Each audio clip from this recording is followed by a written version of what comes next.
Olá, sejam bem-vindos ao Clube Cinema. Eu sou Daniel Herculano e agora, no primeiro bloco, eu tenho a honra de conversar com o cineasta, roteirista, produtor, enfim, Rafael Gomes, que está lançando nesta semana Meu Álbum de Amores. Rafael, seja muito bem-vindo ao Clube Cinema. Muito obrigado, Daniel. Um prazer conversar com você. Bom, Rafael, eu acabei de ver teu filme, eu fiquei bem impressionado com a forma com que você costura narrativamente o filme, com relação à música, enfim, em relação a tempo, espaço.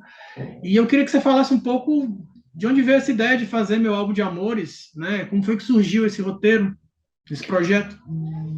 Da vontade de continuar trabalhando com música, eu fiz um filme anterior chamado Música para Morrer de Amor, que era sobre músicas que existem, músicas que estão no mundo e que nos impactam e nos traduzem e nos ensinam, sei lá, nossa educação sentimental. E eu queria continuar, dar um passo além e fazer um filme com músicas inéditas que narrassem a dramaturgia, ou seja, a lógica de um musical, né? Eu não sei se dá para dizer que esse filme é um musical, o meu álbum de amores, mas ele certamente é um filme de música, de alguma maneira, assim. Para mim, a música é co-protagonista da história.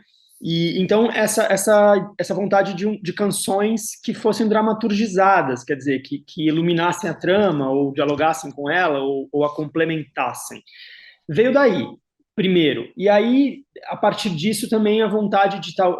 Enfim, aí uma questão de orquestrar que história seria essa e tal.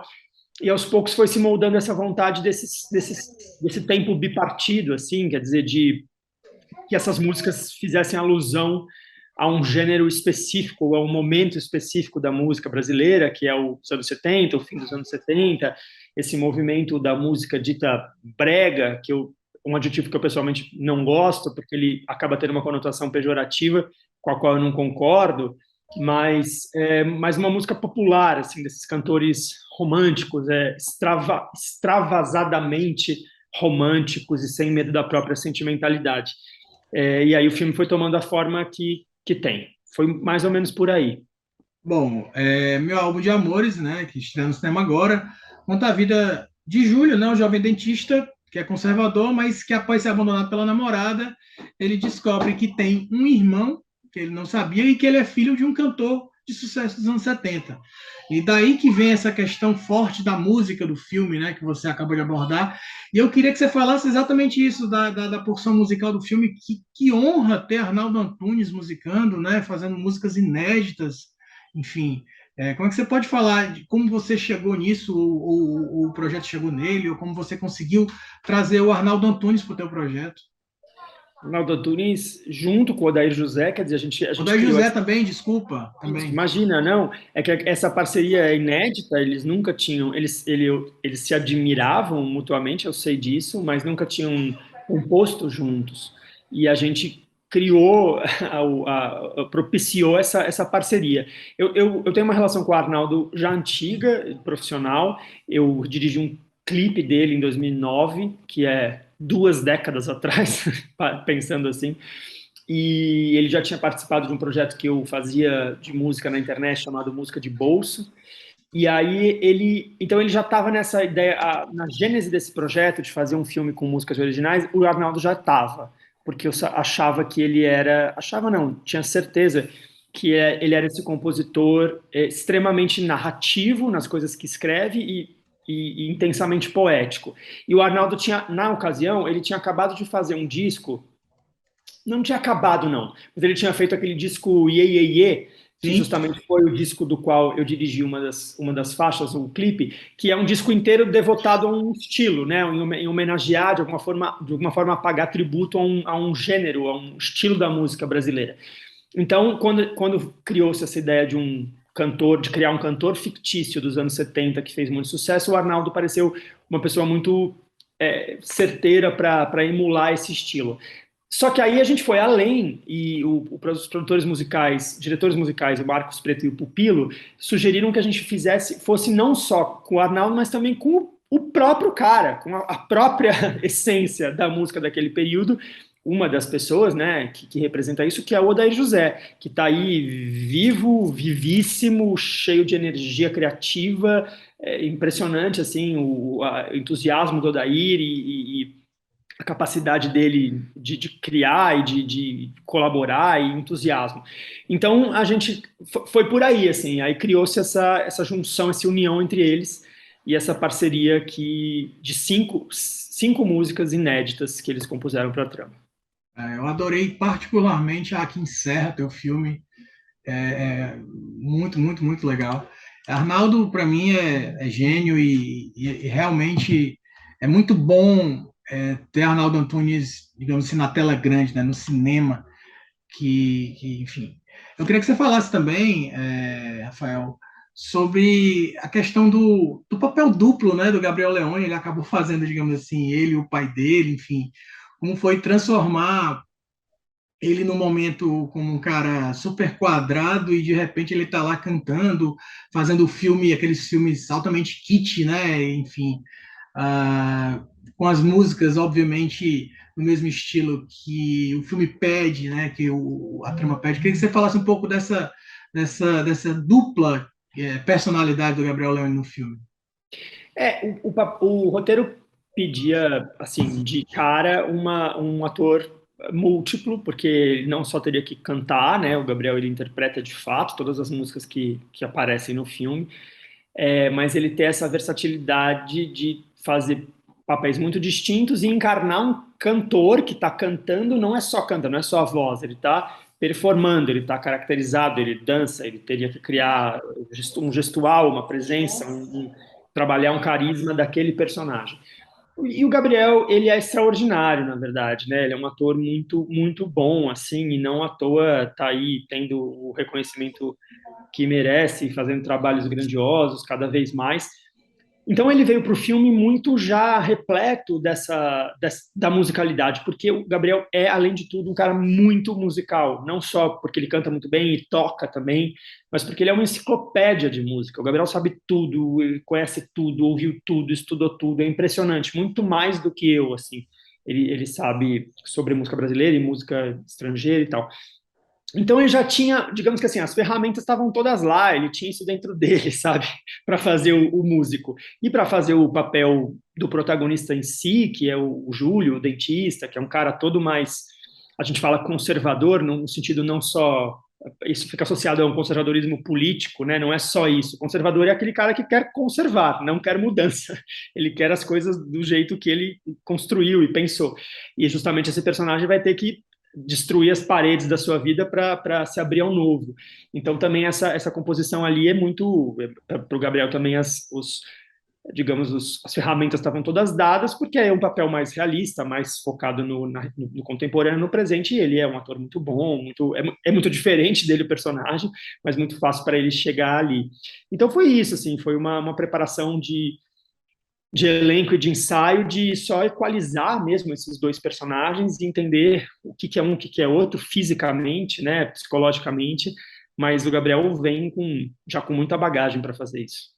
Eu gostei muito também do Felipe Frazão, né? Ele que no filme emula muito essa questão do cantor, no caso, o personagem mais bem atual, atuante em redes sociais, o cara que está à procura ali daquele pulo, né? De tentar conseguir alguma coisa. Eu achei um papel assim fresquíssimo, sabe? Achei ótimo. Acho que o filme precisava disso, né? Porque o papel do Gabriel Leone é muito para baixo no começo, aquela coisa, né, de estar pensando na namorada, na noiva que o deixou, enfim. Mas eu queria que, na verdade, queria que você falasse do elenco, né? A gente tem tanta gente incrível no elenco, né? A gente tem Mayra Comparato, a gente tem Mayra Constantino, a gente tem a Lorena Comparato, a gente tem a Clarice Abujanra, né? Numa participação belíssima, né? Enfim, eu queria que você falasse dessa conjunção de talentos aí que você conseguiu unir no seu elenco aí. O filme tem essa estrutura de esse cara que encontra um irmão que ele nunca soube que tinha. E isso cria um choque de mundos e de realidades, em todos os sentidos, né? Esse irmão, ele é em tudo diferente. racialmente diferente, sexualmente diferente, em termos de sexualidade, em termos de raça, em termos de criação, em termos de crenças e valores. Então, existe um choque de mundo entre esses dois irmãos. E juntos, esses dois irmãos, digamos, saem numa aventura. Eu brinco que o filme é um mini road movie, porque ninguém realmente sai muito do lugar, mas muitas paisagens passam pela janela.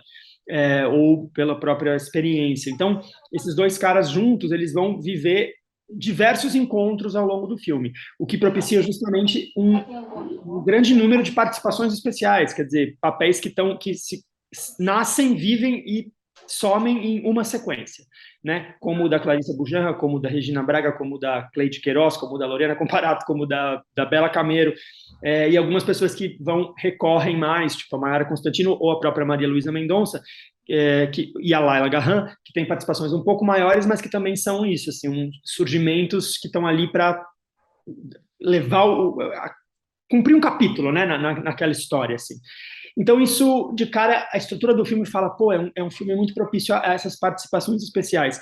E eu acho que essas atrizes todas, que em sua maioria são mulheres, esses surgimentos que se dão na trama, são pessoas, assim, com quem, bom, obviamente, que eu admiro, né, que eu acho que são muito talentosas e muito plenas para fazer aquelas pequenas, até assim, subaproveitadas, porque elas poderiam muito mais, mas elas estão me dando a honra, nos deram a honra de fazer só aquilo ali e botar muita força naquilo ali. E são também pessoas que criam um álbum de amores, assim, é inevitável o trocadilho, a comparação, porque é um tecido de afeto e de colaboração com atrizes com quem eu já tinha trabalhado antes, às vezes só em teatro, às vezes também em cinema, às vezes em televisão, e que dão a honra mesmo de fazer essas participações especiais, assim. E o Felipe Frazão, para mim, também é uma...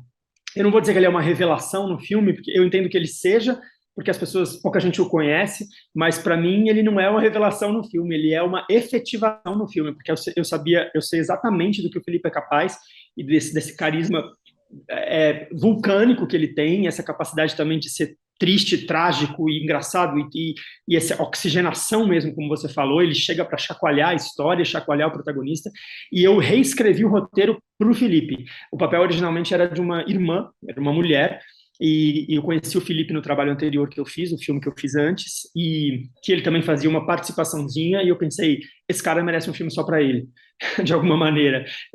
Modo de dizer, claro, mas assim, aí reescrevemos o roteiro para que o Felipe fosse esse personagem catalisador que bota fogo no mundo do Júlio. Assim.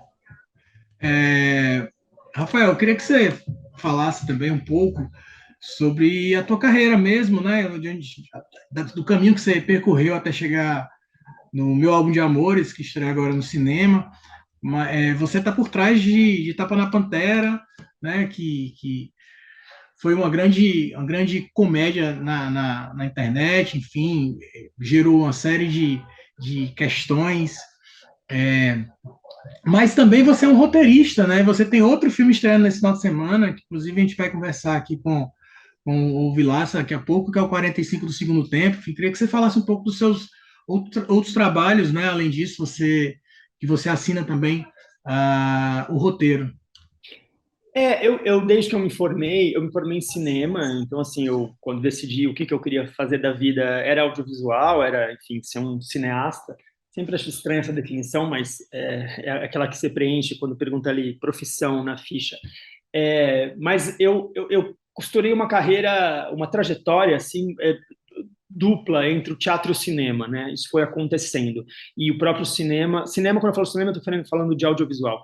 E no próprio audiovisual também entre roteirista e diretor. Eu fiquei muito tempo fazendo peças de teatro que me deram, enfim, muita alegria e muito estofo para muita coisa, em dramaturgia, em trabalho com atores, etc., que foram algumas delas muito bem sucedidas assim naquilo que se propuseram.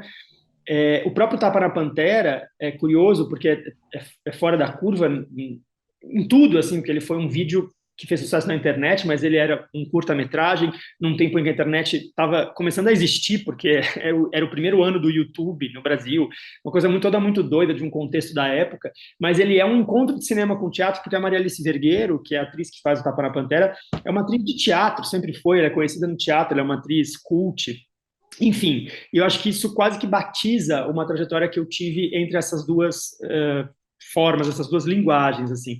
E durante muito tempo, enquanto eu fazia peças como diretor, fazer um primeiro longa dirigindo, eu trabalhei como roteirista e trabalho só roteirista, quer dizer, escrevendo filmes ou séries que outras pessoas vão escrever, vão dirigir, perdão.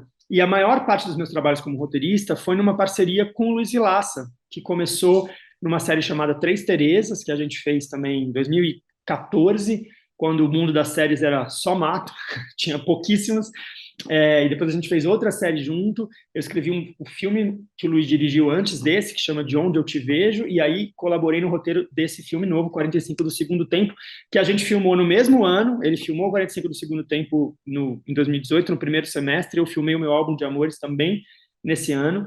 E eles estão sofrendo essa coincidência ou essa sincronicidade maravilhosa de estrear no mesmo dia, de chegar ao público no mesmo dia, assim. Então, até isso é justamente a coroação de uns pontos de chegada muito que unem lados distintos das coisas que eu faço também. Mas eu me identifico muito com o 45 do Segundo Tempo também. Eu acho que é um filme que tem todo um lado de uma comédia humana e de um humanismo que é muito característico do trabalho do Luiz, mas que eu gosto muito também de praticar. Bom, e eu queria que você está falando aí que os filmes foram filmados em 18, chegaram só agora. A gente sabe que teve a questão da pandemia, é claro, mas é também importante a gente falar sobre os incentivos, né, que a gente deixou de ter com o passar do tempo e com o desgoverno atual, né? Então a gente sabe da importância que o cinema nacional deveria dar, né, aos incentivos culturais, né? Enfim, são narrativas que são contadas, são empregos que são gerados. Eu queria que você falasse um pouco disso. A gente sempre, quando recebe alguém aqui, a gente faz questão de desenhar essa importância para as pessoas. Esses filmes foram filmados assim no apagar das luzes. De 2019 em diante, quase que não se produziu. Quem conseguiu filmar é porque já tinha um financiamento no lugar, ou porque fez filmes com outras formas de financiamento, ou porque fez filmes para o streaming, porque também os streamings tiveram essa preponderância nos últimos anos. Mas o streaming, ele é maravilhoso, mas ele não permite o cinema autoral. O streaming é uma máquina capitalista de moer produtos.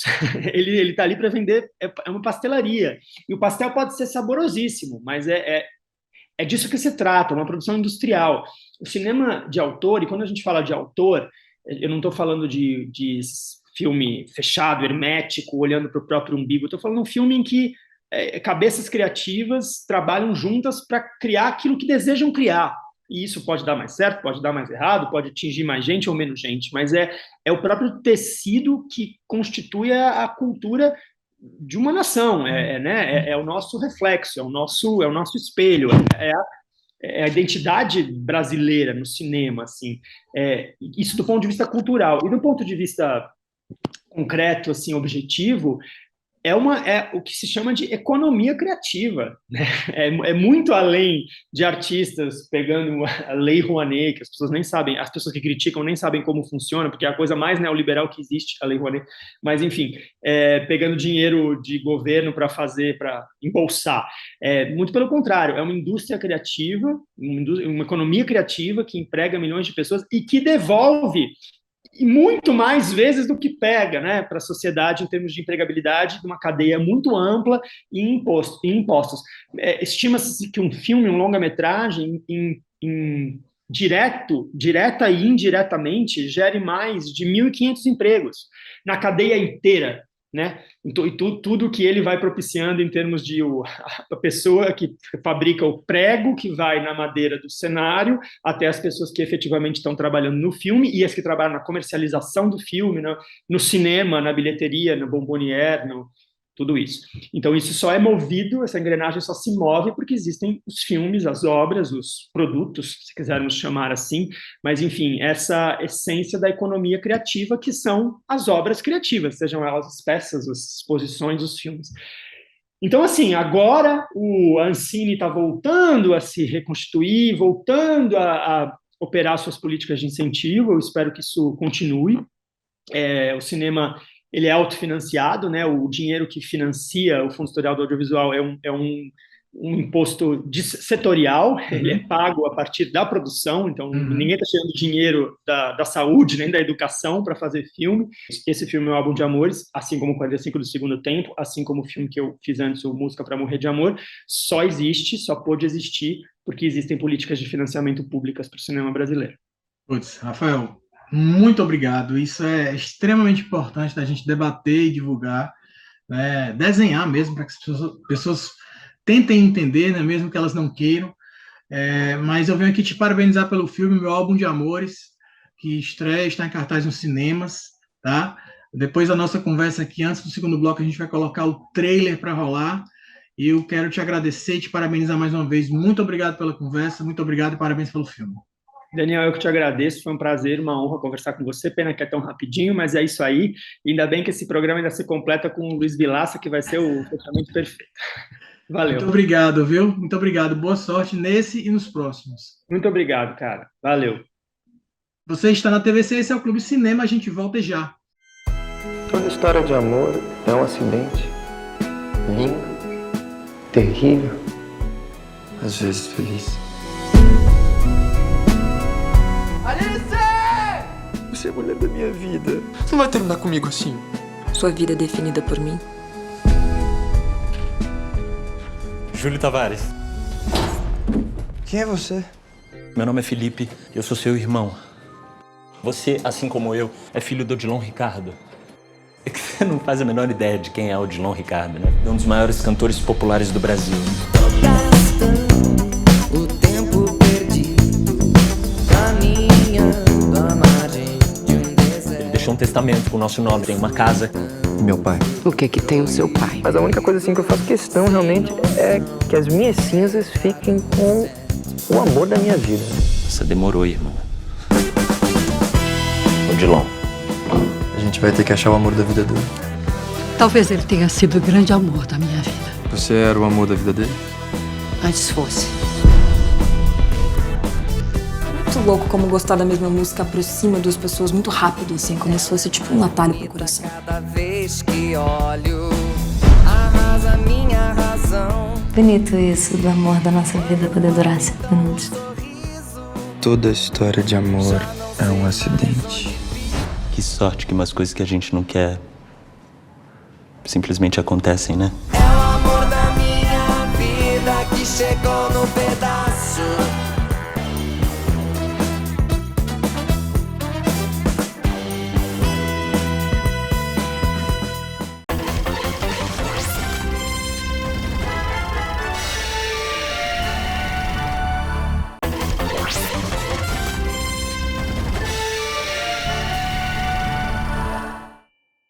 Voltamos, esse é o Clube Cinema.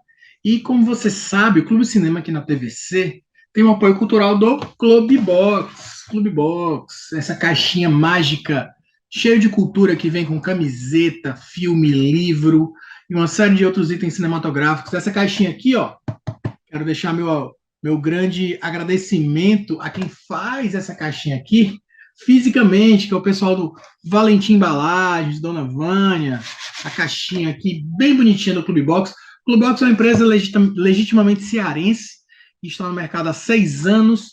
Se você quiser comprar alguma Clube Box ou assinar a Clube Box para receber filme, livro, camiseta, com uma série de itens cinematográficos, acesse, está aqui embaixo, ó, clubebox.com, ou entre no nosso Instagram, Clubebox Brasil, @Clubebox Brasil. Olha a dica de hoje, já que a gente vai falar com o Luiz Vilaça, a dica de hoje é De Onde Eu Te Vejo, um filme belíssimo, maravilhoso, lindo, doce, divertido, romântico, sobre um casal que está casado há muito tempo, mas vai se separar, e aí vai morar um na frente do outro, e é dirigido pelo Luiz Vilaça, e tá aqui, ó, mídia física, a gente apoia.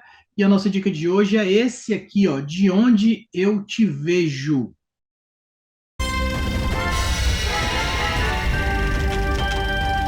Voltamos nesse segundo bloco. Eu tenho a honra de conversar com o cineasta Luiz Vilaça. Luiz Vilaça, Daniel Herculano, Clube Cinema TVC aqui de Fortaleza. Seja muito bem-vindo. Ô, Daniel, estou feliz de estar aqui com você. Inclusive, Luiz, um pouquinho antes de você entrar aqui para conversar com a gente, eu indiquei um filme seu, ó, olha só, De Onde Eu Te Vejo. Epa! Eu adoro, adoro. E é com a Denise Fraga, né?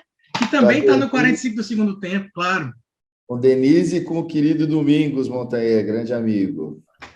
Bom, é isso. Vamos conversar hoje, agora, sobre 45 do segundo tempo, um filme que está estreando nos cinemas, está em cartaz nos cinemas. Tony Ramos, Cássio Gabos Mendes, Ari França, também tem Denise Fraga, que eu acho que é muito importante a gente citar, papel maravilhoso, tá? E o seu filme fala sobre a história do Pedro Baresi, né? Um palmeirense roxo, que tem um tradicional cantina italiana ali em São Paulo, a Baresi, mas 40 anos depois que reencontra seus amigos, ele não vai muito bem, né? E a partir daí o filme começa. E quero te dizer, Luiz, que mais uma vez você me fez chorar, viu? Mais uma vez. De forma emotiva e bonita, tá? Parabéns pelo filme. Pode falar um pouco sobre o projeto, por favor. Que bom, Daniel. Obrigado. Daniel, esse filme é um filme que é muito especial para mim. Ele é um filme que fala de amizade, né? E que foi feito entre amigos, tanto equipe, roteiro. Você teve com o meu grande parceiro Rafael Gomes falando do meu álbum de Amores, que é um filme lindo também, que estreia no mesmo dia. Nós estamos rindo aqui que nós somos muito parceiros, vamos estrear no mesmo dia, né? Que é 18 de agosto. Ele foi um filme que foi feito entre amigos e eu tive essa...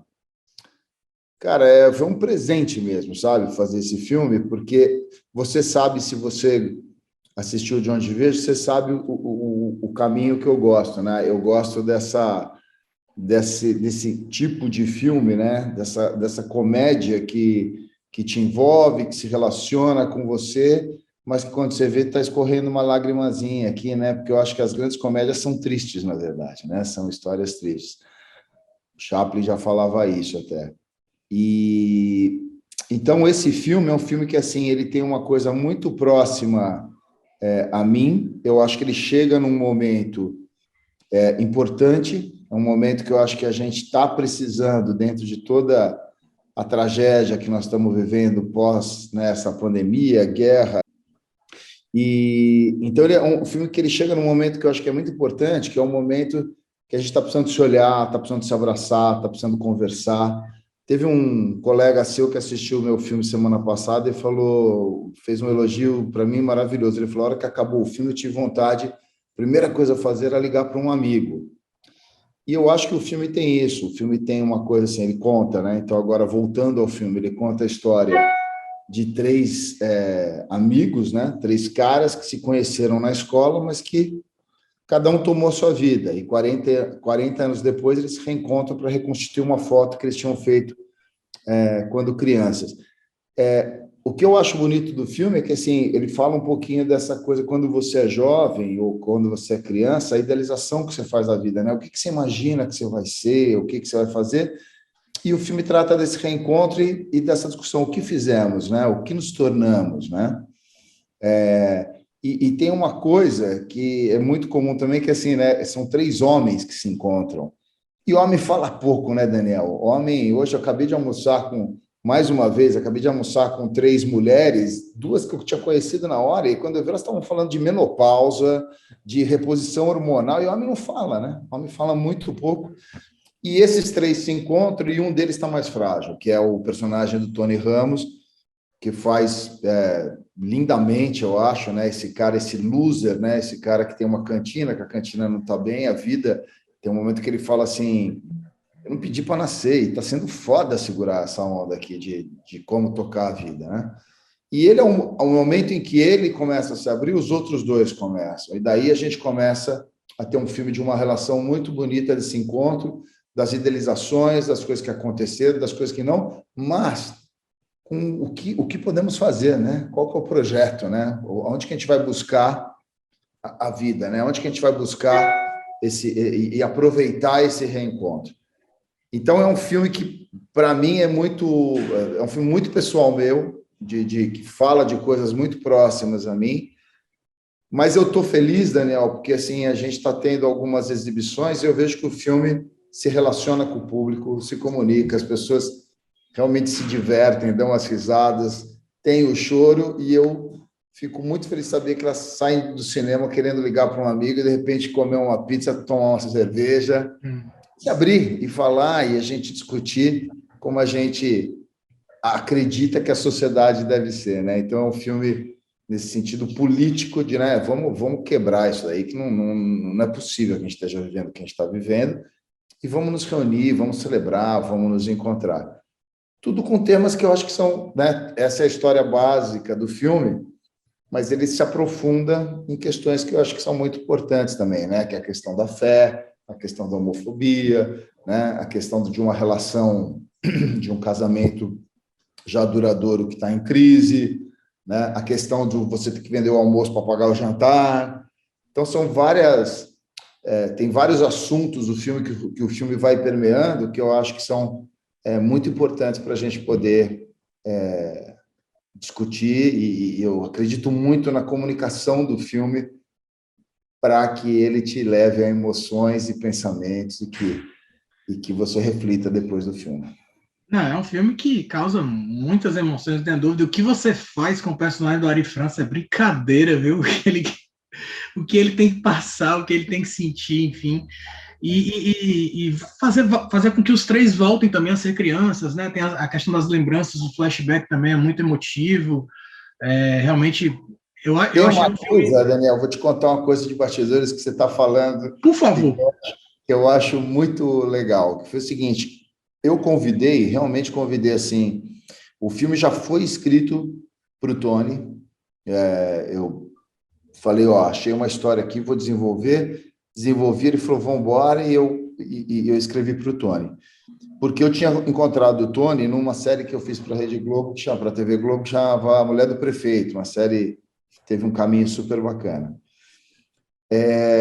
Aí... Os outros dois amigos, eu tenho o Cássio Gabos Mendes, que é um irmão meu, assim, fizemos várias coisas juntos, um grande amigo que eu tenho, e o Ari França, que desde que eu existo, acho que a gente foi vizinho de berçário, porque, assim, desde que eu lembro profissionalmente, o Ari está no meu lado em alguma coisa, só que a gente tinha que juntar esses três caras e tornar eles três grandes amigos, e daí a gente tinha os 10 dias de ensaio. E nesses 10 dias de ensaio, eu lembro que eu pensei assim, bom, então vou pegar o roteiro, vou decupar assim, vamos fazer. Só que no primeiro dia, quando passar, a gente estava lá, chegou no ensaio umas 10 da manhã, quando umas 4 da tarde, eu estava com dor no corpo, de tanto que eu ria, porque eles se lembraram, e eles começaram a falar, e eu falei, se a gente tiver isso no filme, valeu, porque era isso que precisava, porque assim, foi um encontro, assim, de um falando do outro, contando história. E óbvio que depois a gente aproveitou muito bem esses dias para daí pensar no roteiro, discutir as cenas, mas essa amizade que aconteceu no primeiro dia, eu acho lindo que acontece no filme. Quer dizer, você acredita nos três caras, você acredita naquele trio de ter sido um trio de amigos que se reencontra, e sempre que você reencontra um velho amigo, você pode não ter no primeiro momento aquela intimidade, mas você lembra das brincadeiras e daí vai, né? Então, fico muito feliz de ter esse trio comigo, fora a Denise, que é parceira de sempre de vida, e a Luísa, que faz uma participação também muito especial, Luiz Cardoso, né? Fora verdade. O trio, a amizade do trio é totalmente incrível. Você acredita realmente que eles viveram, sabe, enfim, uma série de coisas na infância e se encontraram na adolescência, tiveram aquele momento ali da foto, enfim, e que eles estão precisando um do outro, só que eles não sabem, né? A gente percebe isso, né?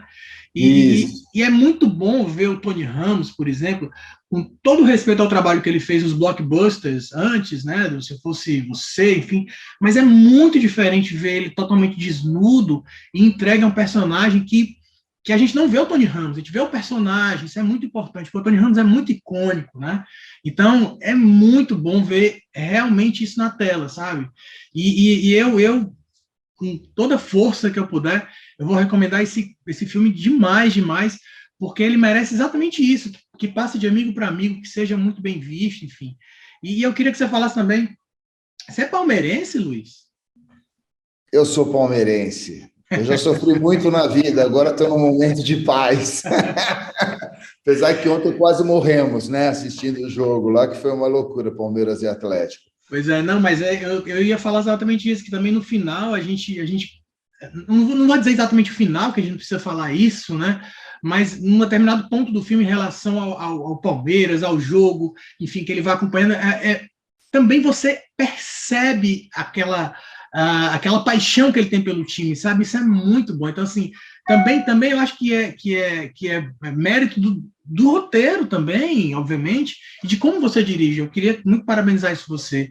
E queria que você falasse, olhando um pouco para trás, quando você olha, por exemplo, para Por Trás do Pano, Cristina Quer Casar, e olha para hoje, como é que você se vê diferente daquele momento até hoje, obviamente amadurecido, mas com histórias que sempre fazem a gente rir e chorar ao mesmo tempo.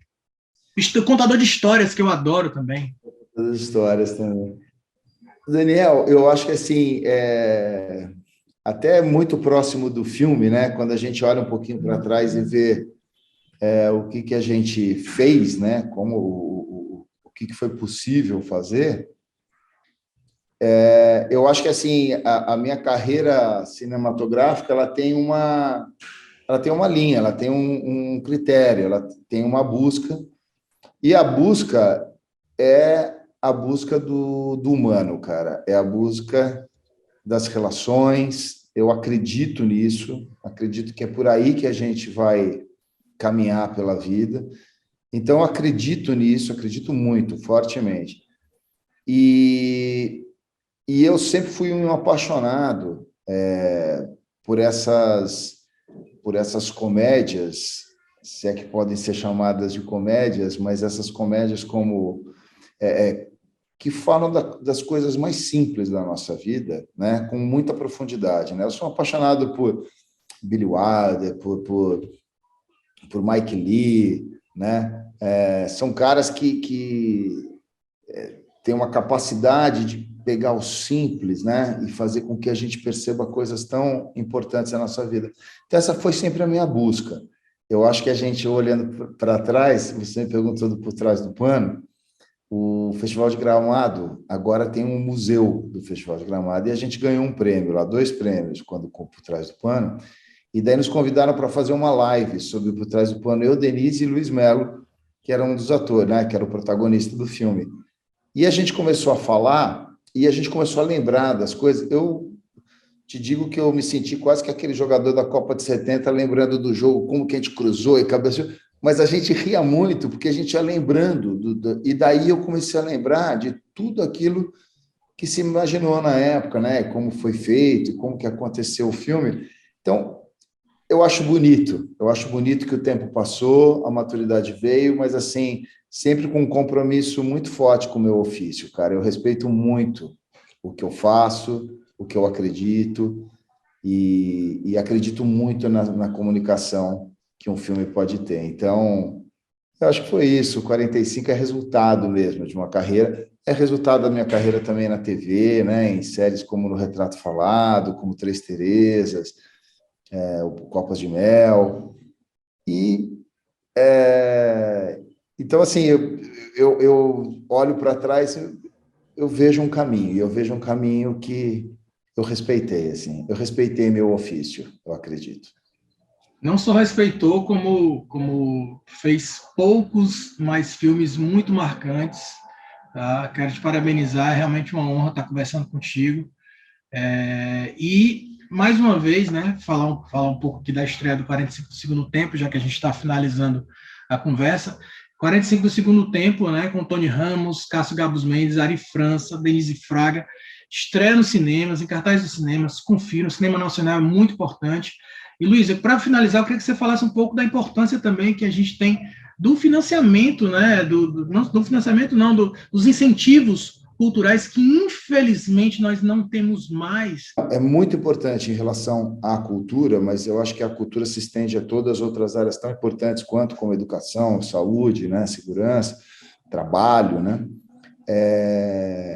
Eu acho que a cultura ela é responsável, além de ser responsável por uma parte muito forte econômica do país, né? Quando se faz a conta, você chega a 2,5% do PIB, né? A cultura é muito maior que muitas indústrias, porque, e daí eu falo para você do circo, do teatro, da música, das artes plásticas, de tantas manifestações folclóricas ou pontuais espalhadas pelo Brasil, da possibilidade, inclusive da descentralização. A lei é muito importante, que é a chance de aparecer, como apareceu, né, no Ceará, tantos filmes e cineastas importantíssimos para da nossa cultura e da nossa história.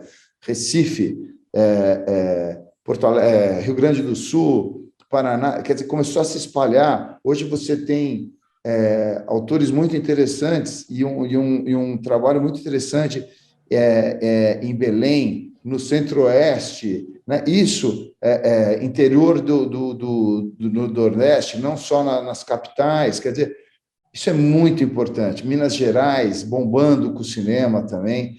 Então, assim, essa descentralização ela só é possível e ela necessariamente ela tem que ter um incentivo do Estado para que isso aconteça, através de leis que devem ser, sim, como sempre foram, extremamente auditadas, e fortalecer cada vez mais as nossas instituições. Para quê? Para que a gente gere essa possibilidade que o Brasil é tão lindo, né? Como a gente é criativo, como a gente é capaz, como a gente é capacitado.